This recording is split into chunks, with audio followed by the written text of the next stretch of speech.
Welcome everybody to our event today. It's the Silicon Slopes Logan panel event, and it's on the topic of rethinking remote workplace design post-COVID. And Chase Anderson with the Logan chapter asked me to help put together a panel basically looking at the future of remote work. And the reason he asked my colleagues and I to help is because we are with the Rural Online Initiative. So my name is Dolores Heaton, and I'm a program coordinator with the Rural Online Initiative. And what that is it's a program through Utah State University Extension that was funded by the Utah legislature back in 2018, specifically to create specialized research-based training on remote work for Utah citizens. So we offer several classes that help people succeed in a remote environment. We'll talk a little bit more about them later. But basically, we teach either individuals on how to succeed as remote workers, freelancers, entrepreneurs. And then we also have a class on leadership in a remote environment and how to manage employees remotely. And that's the class that I teach. It's a lot of fun.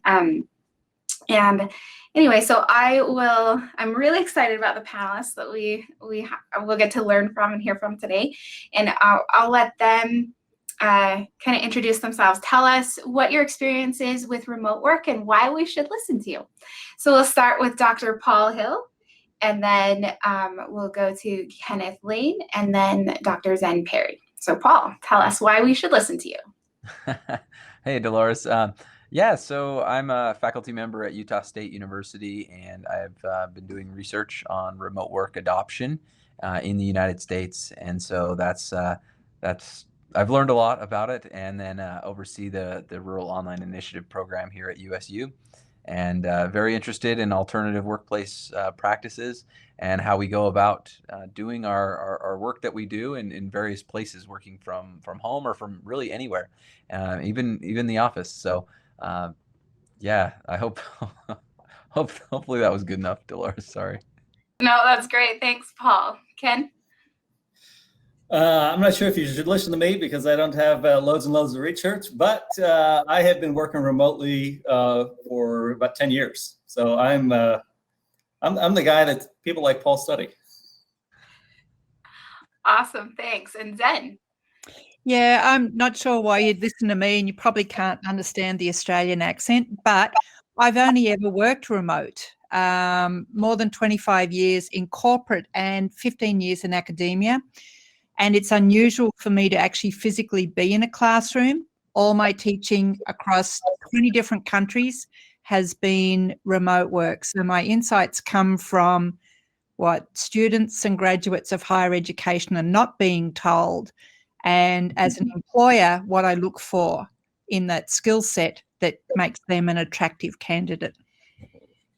Thanks, Zen. And I'm excited to hear a little bit more about that higher education bridge to the workplace. And you and I talked about that a little bit. So I'm looking forward to hearing more about that.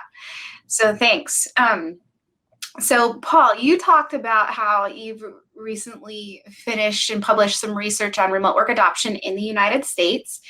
And as we've seen this last year with the COVID pandemic, many organizations were forced to implement remote work without going through the normal adoption phase of kind of investigation and doing the research and kind of doing it thoughtfully. So can you tell us how you think that this is going to impact the remote landscape post-COVID? What should organizations be doing to fill that gap to move from the Band-Aid implementation to successful adoption of remote work or hybrid options in their organizations? Yeah, leaders really need to check their opinions at the door before really forming a conclusion saying everyone get back to the office. When organizations start to experiment with remote work, it's very clear that pandemic remote is not the same as normal remote work. We're dealing with being locked down. We're dealing with shortage of toilet paper, as well as being homeschool parents and things like that. And so the circumstances are different. Also, you've got the stressors of this external factor of a pandemic that's affecting sales and operations.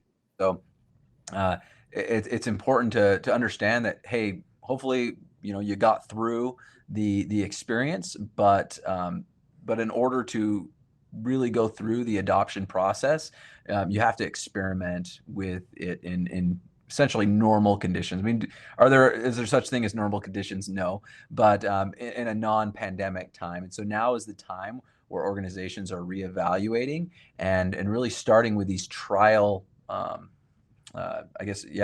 trial plans of trying out remote work under more normal, less stressful circumstances that will allow organizations to move forward on their own terms intentionally and under less stress. And so there were reports of many organizations, especially in the Silicon Slopes, parts of the state, the tech companies, of just running in the office and 3 at a time, with masks on, and pulling their computers out of their desks and then running into their cars. And so we need to do that intentionally. And so the research has shown, and theory suggests, that when you're adopting a new technology, when you get an opportunity to experiment with it, to see how it works, you're more likely to adopt in the future. And so what we've seen is that we've experimented with it under a stressful period of time, but now we have the opportunity to do so intentionally, and not under this rapid implementation under stress. And so again, pandemic remote is not the same as normal remote.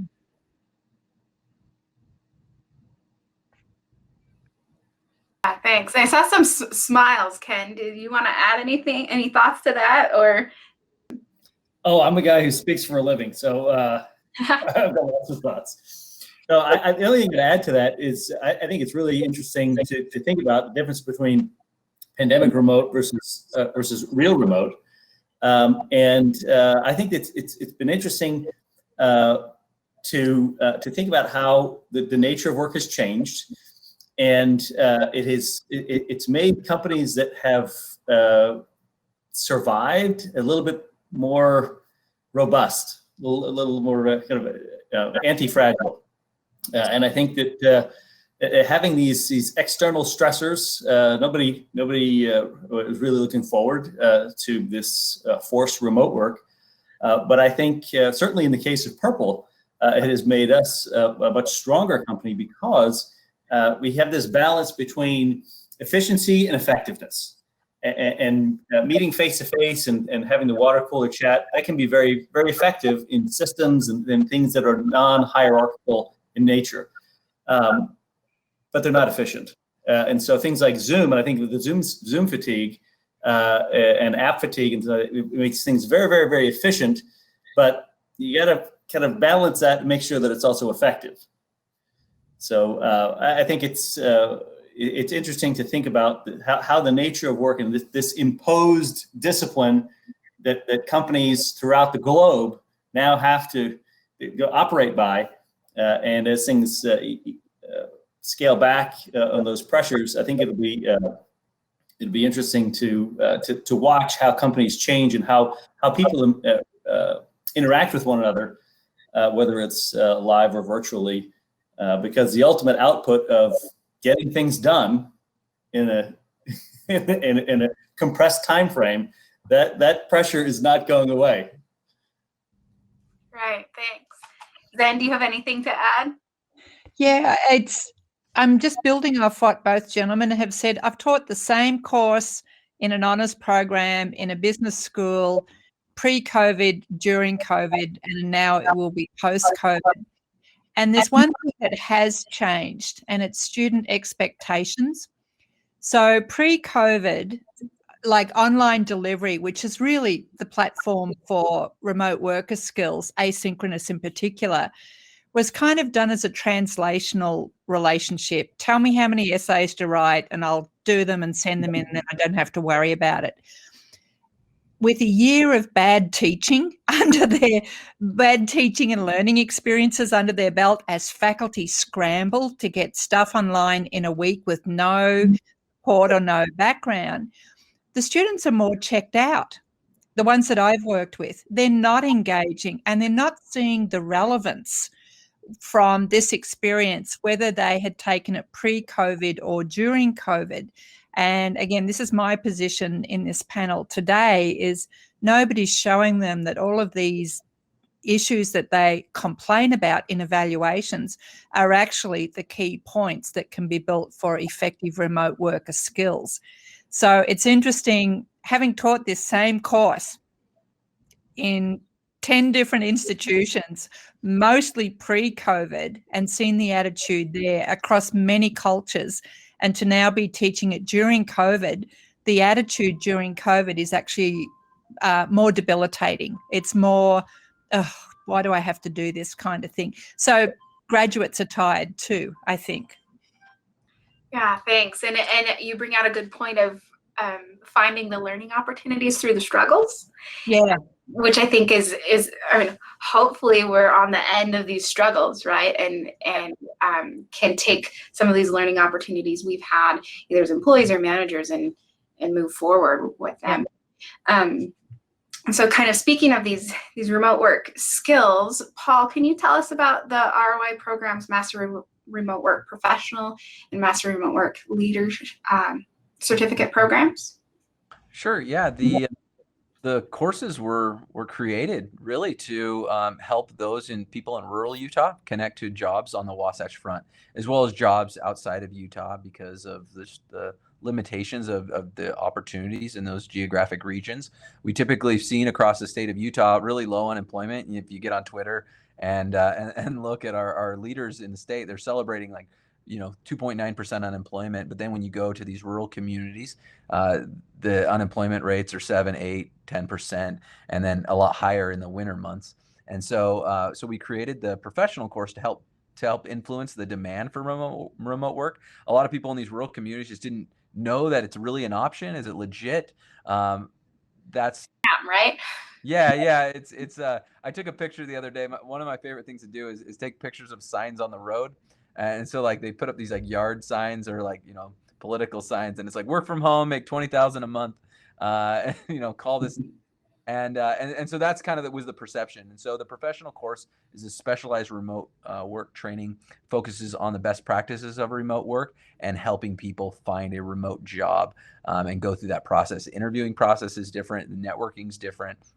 And the skill sets are much needed. So the professional course covers effective communication as well as how to manage your productivity, develop workflows, collaborate in team environments where you're collaborating asynchronously and using various relevant tools that are used in the workforce. So the whole experience is actually meant to mimic having a remote job. I'm all about 4-H and learning by doing, and so it's a learning by doing for adults, and then it helps them navigate their career as a remote employee. And oftentimes you're kind of on this island unto yourself, and to be proactive and how to communicate and grow within the company as well as develop professionally is important. So that's in a nutshell, the professional course. It's offered every month. It takes like 25 hours to get that certificate from USU. And then our leadership course, which Dolores teaches, is for our organizational leaders. The one thing we did is we conducted a needs assessment across the state in the major industries. From the financial sector to software development, as well as the outdoor products industry, and we found that many leaders were reluctant to adopt remote work, and this was before COVID, so they were kind of hesitant. I'm not sure if this is for us. You're evaluating when you go through the adoption process. You're evaluating your organization's compatibility. You're like, well, we make seat cushions and mattresses, like certainly that's not going to work here, right? And so we go over communicating the vision, building that culture, and managing performance over presence, as well as how you're going to manage conflicts in the office when everyone's virtual, and as well as rolling out change. And so those are some of the key things that we teach in those courses. And when you look at it, our professional course is meant to influence the demand for remote jobs, while the leadership course is meant to influence that supply of remote jobs, because we were rated, I think, 25th in the nation in remote jobs, and that was an interesting data point. And now recently there was another study, a survey that came out and said we were like the number one place for remote jobs, to live as well as in creating remote jobs. So we've come a long way in just a short period of time. It's not just these courses. There's so many other things like COVID that have played a role. But a lot of things leaders need to understand is a lot of the research coming out is showing that CEOs shouldn't be the ones determining if, who stays and who goes. It really should be left up to these middle managers, this team, letting the team decide what works best for them, the division, the department, and seeing, really the culture of the team, the nature of their work, and how they should move forward, rather than a top-down approach that might drive away really, really awesome employees. Because it really, we're concerned about looking at productivity, but also access to talent, keeping women in the labor force, and really those benefits to air quality here in Utah. And so those are some of the things that leaders should think about, but the courses are meant to help them with that. Thanks, Paul. And I know that Zen has taken both of the classes, and Ken has taken at least the leadership class, right? I'm not sure. No, I took both of them. You took both of them as well. So I wanted to ask both of you, Zen first, and then Ken, if you have been able to implement any of the things that you learned from either of the classes in your work environment, and if so, what were the results? What kind of improvements did you see? So, yeah, I have a side gig called Trepademics, and we work with remote models, and it's the culmination of 25 years of doing this. Back in the days when you used to have to buy special headphones for Skype and stuff like that. So there's a little bit of a dinosaur element there. But what's really motivated this has been working with students getting ready to graduate. So an honours program doesn't pull any punches. It's 4 credits, hard work, and you'll be on the job market, in a few short weeks. And hearing their fear. So having worked with career services over a number of years in higher ed as well, and in a business and in business schools, and knowing how attractive those graduates can be to the job market, hearing their fear through the COVID thing has really altered how to perceive these skills. And again, if you look inside a business program, it's a lot of theory, little application, and an employer wants to hear the application. So what this has done is given this new, very nuanced perspective that I think will actually be very important to show the students it's not about your grade. It's about what skills did you actually get. And it's collaboration, communication, conflict resolution over the digital span. And those, I've actually built those outcomes into my courses now so that students can actually talk to it in behavioural interviews. So I think one of the biggest changes and upshots has been you've got new skills and here's how you articulate them. And this is what the employer, but just based on my experience, will really resonate to when you mention this. So that's been the biggest takeaway I've had from this moment. Ken? Yeah, I signed up for the courses just selfishly because I want to make sure that I still have a job. I just started at Purple, and this will certainly help. But it was really an eye-opening experience for me, primarily because I realized all the mistakes and all the dumb things that people do when they work remotely in the course. They fit beautifully, like a tailored suit. And I realized all the things that I could have done so much better had I taken the course earlier. And so it was a real eye opener for me. And I think for me, the biggest takeaway was I guess it was really two things. The first one is that working remotely, when you're forced to work remotely, when a whole group is forced to work remotely, that we can get a little bit lax and rely too much on technology, and it's the takeaway from the course was, I think, something you just said, Paul, about productivity over presence, and I think that's really important to keep first and foremost. And the other thing that I thought was particularly interesting was some of the psychological things that we all wrestle with that maybe we're not self-aware and know much about, but things like the imposter syndrome. Am I really putting in a full day's work or am I not? And then of course the opposite on that scale is working and never being able to shut work off. And so for those things, for me, it was very, very insightful to take those in the course, both as the employee and as the leader, and trying to help my team overcome those things and sidestep some of those pitfalls that are inherent with remote work. Dolores, could I add a little point there? Building on what Ken said, Mhm. I actually now teach a session on the loneliness of remote work because it proved to be one of the most dominant emotions that came through both the internship teams that I run and the students in the classroom. And they had all said in different ways, I don't know how to overcome the loneliness. So what I got from both certificates was that's one of those nuances that I address as a specific example that has nothing to do with the content of the course. It's all about how you manage yourself as a remote worker doing an async course. So when you go to the interview, when they say, what's something that you're proud of or you've achieved, the students can talk about, I overcame the loneliness of being in an asynchronous course, and that showed me these skills, and now I know how to do this. So thank you, Ken. You just gave me a really great little example of my focus was more on the emotional growth through the experience and not the content, not the academic teaching content. And Okay, then I've got something to add on top of that. Another thing that I thought was so interesting from the course is how lax I had become in my communication.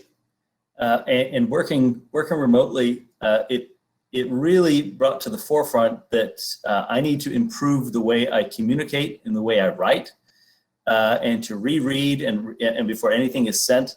Especially, as you mentioned, Zena, this asynchronous communication, when we can't have this banter back and forth, even like we're having right now, that changes the way that we got to communicate. And as a result, I have really stressed. I've got 2 kids going up to Utah State, and I said, listen, you must learn to write. You just have to learn how to write. So big plug for the English and the humanities majors. You can't work remotely and use technology if you can't write effectively and beautifully. And write in more than emojis and like text speak, right? Right. For instance, and in our business, when we're talking about something that is such a highly tactile thing, like a purple mattress, or whether we're talking about a piece of software or trying to get maybe a new policy put through, you have to be able to write succinctly and clearly. And frankly, those that don't kind of think that way through, and they think, oh, things will be working remotely, it'll just be like it was before. There's all sorts of pitfalls for misinformation and miscommunication, and I think being a writing teacher is a very, very bright future in this country. Right. And both of you bringing up this idea of communication and how important it is in a remote work environment. One of the things that I love most, I took these classes before I joined the remote work team. Or the Rural Online Initiative team. I was managing a team at the University of Utah, and when the pandemic hit, I took the leadership class, and one of my favorite things from it is the idea of a communication charter. And Evernote, the company, had, there's a case study in the class about how they came up with this communication charter, and like these are all the channels and the times that we use those channels and the expectations for turnaround on answers in those channels. And that's something that I was able to implement with my team that just changed everything in kind of being able to disconnect from work, especially. And so I want to hear maybe Zen, I know, has a lot of particular things you do about communication with your team at Trepademics. What do you do to make sure that your team's communication is complete and clear and you aren't dropping important information? We do a lot of things, and none of that is in the traditional office context. We do stand-up meetings every day that we work. We don't work every day. And we talk about pancakes because that was the theme of the last team of interns. And then we expand that to, well, let's do international pancakes. So we had this whole little scheduled 5 minutes of kind of banter and emotional connection building. And then it was like, I would say to them, I don't care what you do, check in 2.5 hours and give me an update. And it was giving that permission to be autonomous that was different. They weren't ready for that. So there was always a little bit of an unlearning day and then learning how to do it. And after the third round, the teams actually got very good. And as a little bit of context, I often work with teams of 20 to 30 interns. Done many projects where the interns are in 9 to 10 different countries across time zones. It's not like we're all kind of convenient on one bandwidth or one context. So, but this process has proven to be very effective. And again, they have to have that space to unlearn their expectation and perceptions and then adopt their own sense of autonomy. They're being trusted. And one of the phrases I use in remote work a lot, which I don't usually use in a regular office setting, is I trust you to do this. And it was the emphasis of trust and then the appropriate attitude around that, which is my management style, and it fits remote. I actually don't know how well it would work in a real office because I don't work in real, like situational or physical offices. But it was that process of I redesigned our communication time so that it wasn't just a boring old meeting. And then through that, brought in the values that would reinforce their role as a remote worker. And I always started with trust and thank you at the end. Thanks, Zen. Ken or Paul? No, I'll just go ahead. Go ahead, Ken. Yeah, to add there, I think that another golden nugget from the USU courses was this communication charter, and it has helped me a tremendous amount in making sure that the channel of communication also determines how important it is. And so I know that if I get an email, that's something that can wait for 24 hours. But if it's a Teams message, this has to happen like in the next half a day.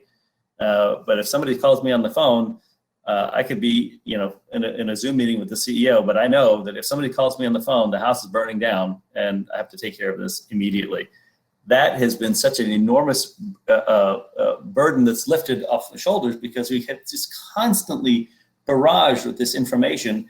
And I probably spent 20% of my day looking at email, trying to decide whether or not to respond or to not.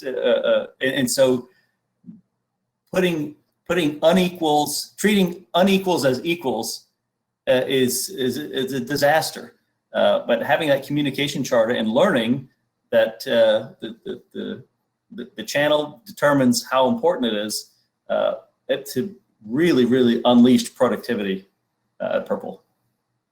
Yeah, that communication charter it's really the focus, the purpose is setting expectations, but also building trust.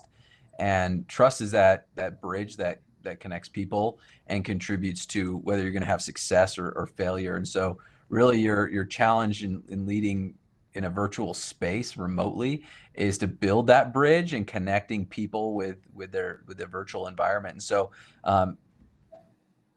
connection, like making those connections between trust and then you got creativity and innovation. It's first of all, you're not in the same space as a virtual leader, and then you're dealing with uncertain times. And so you need every ounce of creativity and innovation from your team in order to survive in business and thrive in business. And so, so setting up that charter, getting on the same page, and then trusting one another to really everyone to do their best work and communicate in the ways that you've organized. But also leaders, they need to be present. They need to have these open virtual door policies and regularly invite feedback as well as ideas, and that can be done through email, through instant messaging, and just other ad hoc meetings, making sure you're available. And accountability is just super important when you don't have like a consistent in-person connection. And so it takes a lot of time to build that trust, but it only like a few minutes to break it and to lose it. And so it takes time to develop. And if you were fortunate enough to develop that in person first and then go remote, great.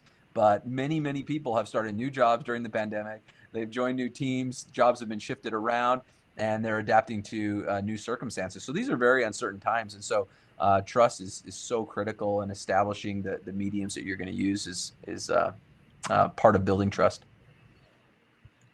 So Dolores, I think I'm going to be the one that says, can I add something to that? The communication charter, I've worked with those for 25 years, and they've actually been really effective in the early days with technology. So when Trepademics started, and also when I started teaching asynchronous online at universities, I redeveloped or reviewed the communication charter. We don't have email in it, which shocks everybody, and no PowerPoint as well. But what we did do was emphasised the power of video. So a lot of the communication charter was built on 1 or 2 minute videos with a specific task, like give me an update on a project as a video. And again, it might be a generational thing, but with interns, they're often in their mid to late 20s. We're not talking your traditional university student anymore. These are folks, parents, single parents, working full-time, doing all these things. And despite being digital natives and all these cute terms, they're really remiss in video skills. So showing them, put a shirt on, don't do that from your bed. Like, again, these were elements from the ROI certificate. And it was shocking when I did one of my check-ins, and there's 3 people in 3 different cities in 3 different bedrooms sitting there naked from the waist up as far as I could tell. And it's like, okay, we got to redefine a few things.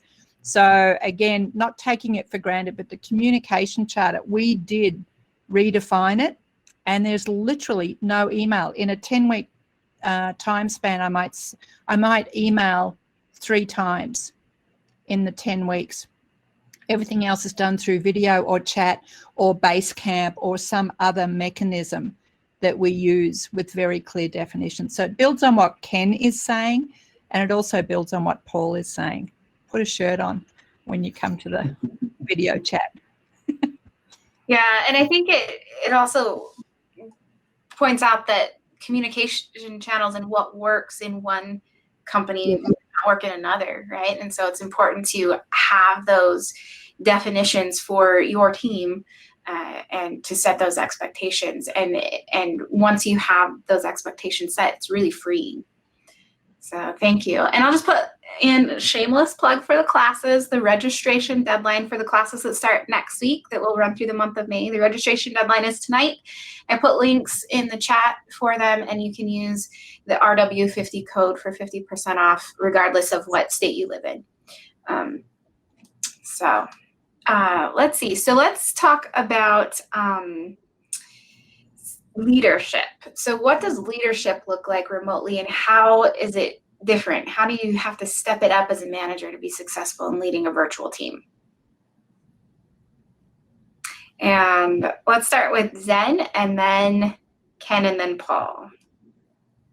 Yeah, I think this was my biggest challenge, having come from leadership roles in corporations, the C-suite, the E-suite, the whole thing, and knowing what that is. I had to throw all that away to actually be an effective leader online.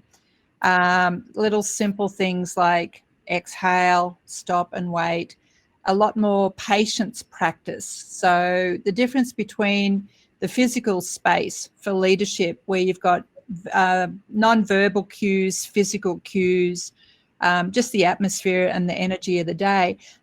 that's all different. It's not that it doesn't all apply, but it's definitely different. And I had to teach myself how to pick up on these nuances. And a couple of little tricks I've used have been listen for what's not said, and then listen for the space in between the words. And they're kind of holistic approaches to leadership, but it really changed the classic hierarchical leadership models that we're all educated in and raised on, where it's the triangle, the workers and the managers and this, and you get to the boss at the top. Many, many times I was actually just another name inside the projects, but I did have the final authority for a decision. So that was humbling, and that's actually what created the success in the remote worker model. Was it's not the authority top down, it was very lateral and surprisingly quiet, because the videos and the digital connections were conveying information differently. And again, it was listen for what's not said, and then listen for the spaces in between the words. And those two little kind of nuances changed my own leadership style through the remote worker model. And also working with people where English is their fourth or fifth language, and something said in Australian can totally derail a whole project because they look it up and it translates differently, and it's like, oh, that's not what I asked for. Things like that. So there are some fun elements to it as well. Yeah, I'd say that it's terribly important to be more empathetic, I think, as a leader, because we don't have that those informal water cooler chats and hierarchies that form in any organization.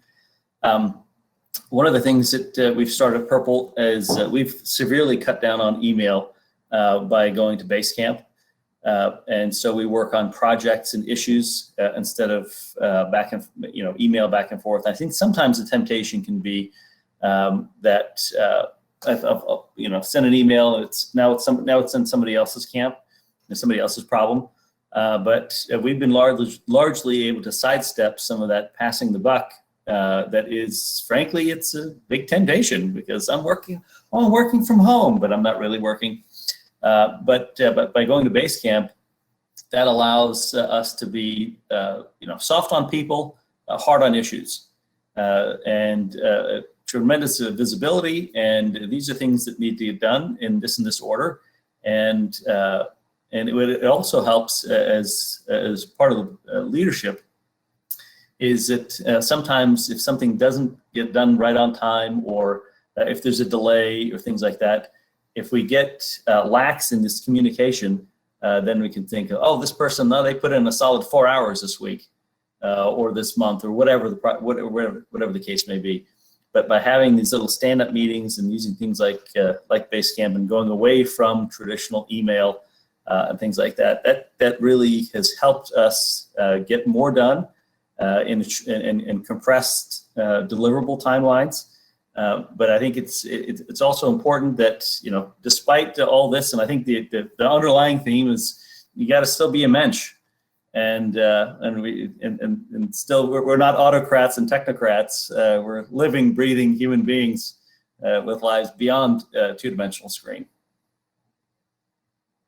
And I love that soft on people, hard on issues, and how you found a platform that supports that. And yeah, that's great. Paul. I was just responding in the chat. Managing productivity is like easy, right? That's like we know how to do it. It's taught in like operations management 101. It's simple division. But a lot of times we get lax and we think, oh, if they're here in the office, they must be working. And it was interesting because Yahoo, when they decided to go, let's go remote, we're going to save a bunch of money. That's when they decided to start monitoring where people were spending their time online.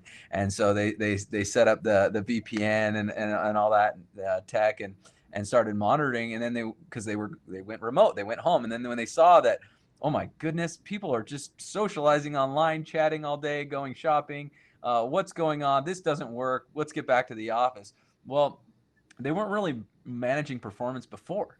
And so that's what that was the culture. That's what the employees were doing. And so remote work really, a lot of times people think like, oh, there's all these problems with remote work, but really remote work reveals the problems that already exist within the culture of the organization. So it was a wake up call rather than this like new, like all of a sudden employees just became lazy and you know, checking their Facebooks online and during the workday. But again, managing productivity is quite simple. Dashboards, we have all the data we need. But what we need to be more concerned with is our employees' well-being in a remote environment. Like, look at the timestamp when they're sending emails and messages, knowing what their home situation is like and being concerned. So I was just responding to Tony and I was just going to say that's kind of been a theme in our chat, that loneliness or like mental well-being of employees. So how do we address that? Yeah, I mean, that's this remote work, it eliminates this physical boundary between work and home, but then it also creates a new, physical boundary between coworkers. And so I was just referencing a study in China, a travel company, and they decided to pilot this study and to see, the effectiveness of it. And this was maybe 10, 15 years ago. No, it was like 5 years ago. And a lot of these employees wanted to come back to work after the pilot. They enjoyed the pilot. They were more productive. Everything suggested that all right, let's keep this going. Let's work remote. But then the employees were the ones that said, actually, I want to go back to the office. I miss collaborating with people. And it was a lot of the employees that were single. And so it's something that leaders need to be cognizant of. Just thinking that, oh, he or she's getting their work done, I'm good. I'm going to move on to the next problem to solve. But really being cognizant of when they're sending emails. Is it at 3 a.m.? If so, that's a problem. You should be concerned about them getting enough sleep. It's the research has shown that these companies that are engaging in remote work, a lot of times you're worried about your employees shirking from home. And in fact, they're overworking from home.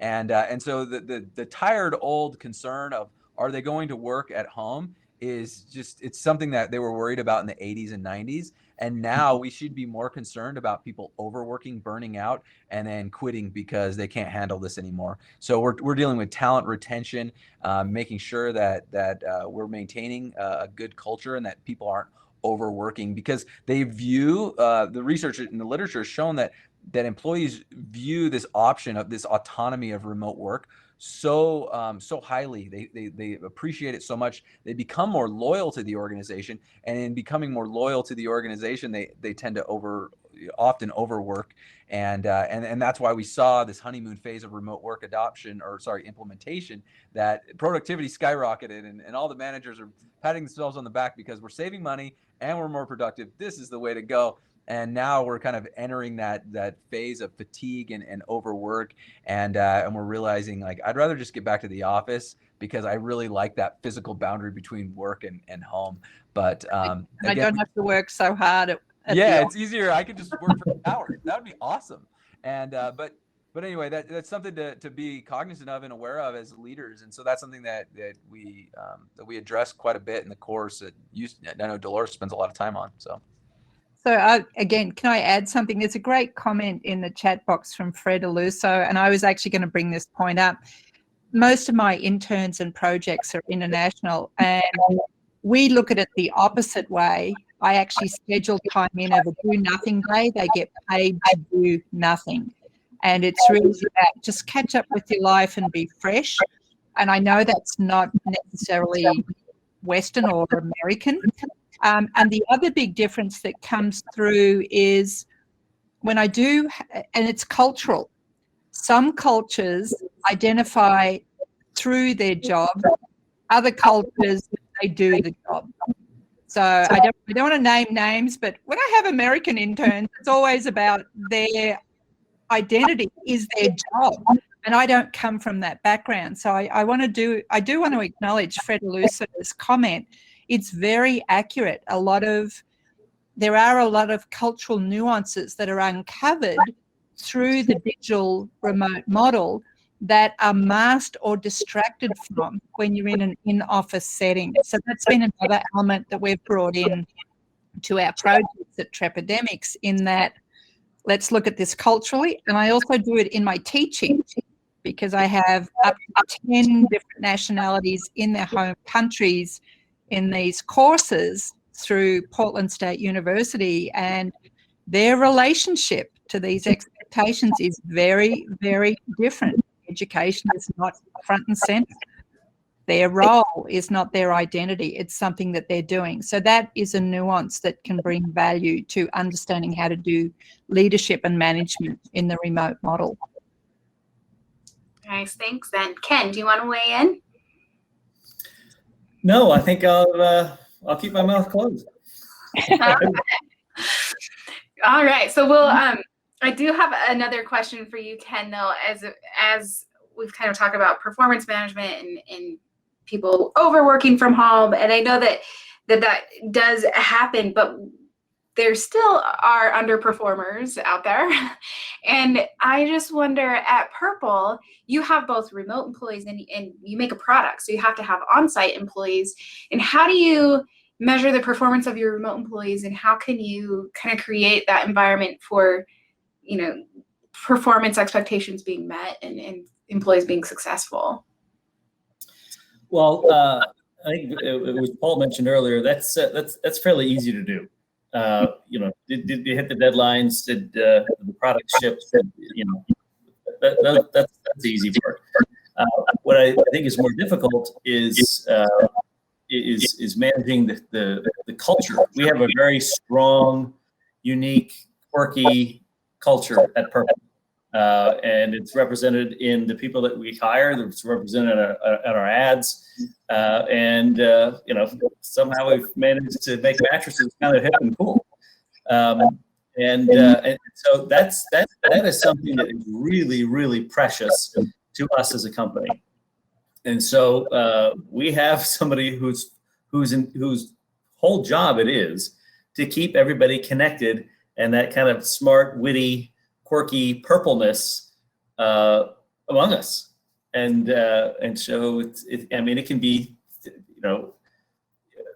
what do you think about this? Opinions about that? If you were a superhero, who would you be, or what would you do, or things like that. And the interesting thing is that during COVID, we've expanded. We used to make all our products in Salt Lake, but we opened a second facility outside Atlanta. And in this Purple cultural ambassador that's all done virtually and it's all over Teams, it's helped to fold in the group in Atlanta into a Purple and kind of keep that purpleness across time zones and culture, and I think they've done a terrific job. But I think that I keep saying we just have this underlying thing is that you have to still be a mensch, you have to be a person.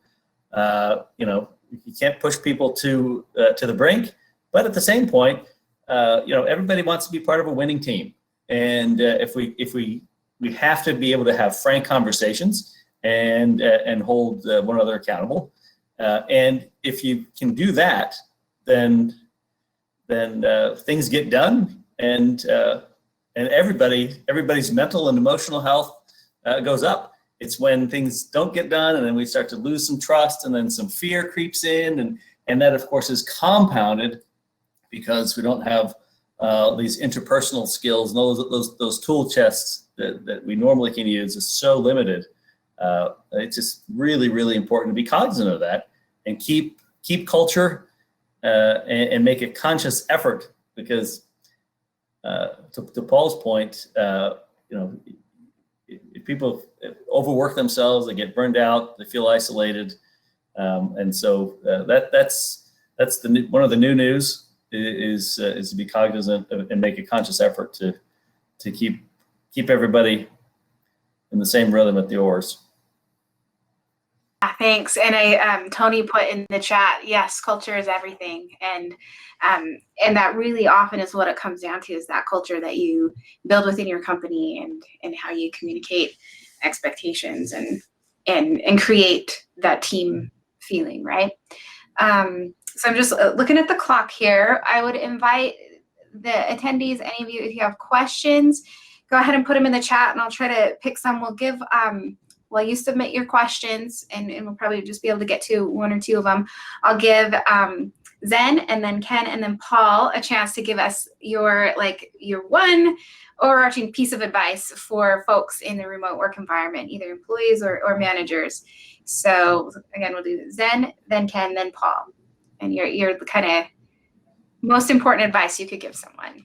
And then we'll, if we have time, address a question or two. Yeah, I think the important advice is, having done this for a long time, I still think one of the most important things I can do is not draw on my expectations and perceptions. Every scenario, every project is different. So I always come into each scenario through leadership and also professional skills, very humble, and I let the team teach me. And again, I work with interns and students, and I usually work with students as interns that have failed my course. If they get an A, it just means they're good academically. If they don't get an A, there's usually another skill set there that doesn't fit the academic world. So I'm always learning from those student profiles that actually inform the projects.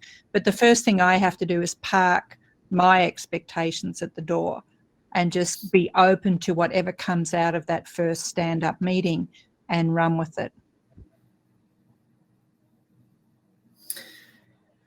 And I would add to what you said, I just think that one of the things that has not changed and won't change is that it is absolutely critical to read broadly and deeply and be able to write. I mean, to me, those if you read and if you can write, that really hasn't changed since the Phoenicians, and here we are in 2021. Those basic skills remain in force regardless of the circumstance, and the more you can, I think, the more you read, the more you broader understanding, you can relate to people, to what Zen was just saying. And if you can write clearly and communicate clearly, that just makes life so much easier, remote or not. I mean, to Ken's point, virtual communication is not a new concept at all. It's been around for years. I mean, I remember when my dad brought a laptop home and was like, okay, I'm gonna do some work on this thing, and it was like this thick, and then they were instant messaging and all that, but what is relatively new is how to communicate effectively to lead others in a remote environment. That's something that's new, and so we have to pay attention to things like our tone of voice and how we talk. There's popular quotes and comments relate to words are only 7%. I've heard 10% of how we receive communication, while you have almost 40% is body tone, and then over 50% 40% is your tone of voice, and then over half is your body language. And when you're communicating like this, I mean, you're seeing this much body language from me, and so it's important to consider your tone of voice and how you talk. If you're anxious and frustrated or upset in any way, it comes across in your tone, and it reflects that you're reflecting those emotions, and that's how you're being accepted and really understood. So really, before meetings, I like to take a few minutes to just consider where I'm at, what my mood is, assess my mood, and make sure that I'm joining, I'm happy, and really to look straight into that camera. A lot of times I'm looking at who's talking on the camera, but hiding that self view has been something that I do.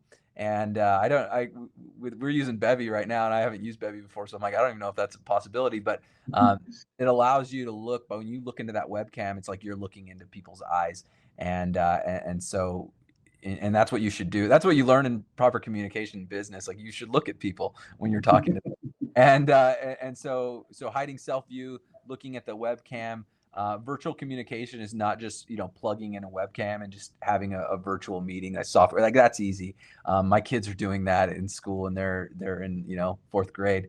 But it's really, this communication is an art, and it requires you to consider your message, your voice, and really be considerate, and considering your image and your involvement with your audience. And so I've been, just like, I think it's cool that we're having this conversation, but we're also like multitasking. We're getting messages in the chat and responding. People are asking for jobs at Purple, and and Dolores and Ken are dropping links, so that's awesome. But really engaging with considering who you're about to meet with, and your tone of voice, your current mood, looking into the camera. Those are just things you need to do in a virtual environment that you would do in an in-person environment. Thanks, Paul. And that your comments reminded me of something I wrote down from a training that we had with Jerry Sandusky a month or two ago. And he said that we're not talking to technology, we're talking through technology, and keeping the person on the other end as the focus, and being present for the people you're communicating with, and trying to, as much as you can, let that technology go to the side. And I'm just reading Tony's thing. Yes, and we're also multitasking and shamelessly plugging our online courses.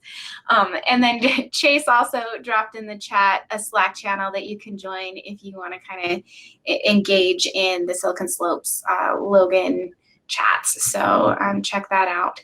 And I didn't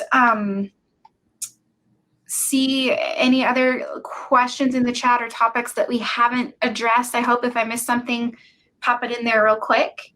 But otherwise, Paul, Zen, Ken, it's been a pleasure having this conversation with you today. And I hope that those of you listening have found some nuggets that you'll be able to help you moving forward as you look at the workplace post-COVID, and that we can all be a little more intentional about how we approach remote work. And I don't know, any other, we have a couple more minutes, so any other thoughts, Zen, Ken, Paul, that you want to throw out there? No, it's been fun. Like, everyone's like keeping you on your toes, dropping comments in the chat. Like, we should connect on LinkedIn. Everyone's really fun, like kind of funny and very cool. So it's kind of nice meeting you, and look forward to connecting again. So thanks, Fred and Tony, Chase, Ken, Tammy.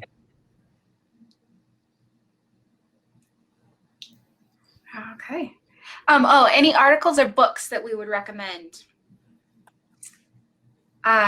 So Harvard Business Review just put out an article on hybrid, like how to do hybrid right. It's in their May-June issue, and it's got this matrix to help you evaluate whether a job should be remote or not, and to what degree. And I thought that was a really great article. So again, Harvard Business Review, and how to do hybrid right. Is that right, Paul? I think you've read it too. Yeah, that was a good one. I'll plug a few books, like the 4-Hour Work Week. I mean, it's like 15 years old. Really good. There is a short section on how to negotiate a remote work arrangement with your boss. It has worked extremely well, and with just myself as well as others that have used it. And then remote office not required. The co-founders of Basecamp wrote this book. Yeah. It was in 2014. It was so ahead of its time, but still very, very relevant. There's many others, but those were some useful ones. And I don't know, like this just came in the mail like yesterday, so I haven't read it yet, but I attended a management training last week where they highly recommended this one. So Office Optional by Larry English.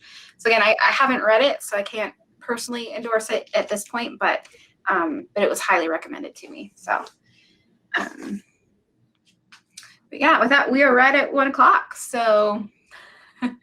Oh, I know that one. Yeah. I've got another one, Distributed Teams. I have that one too.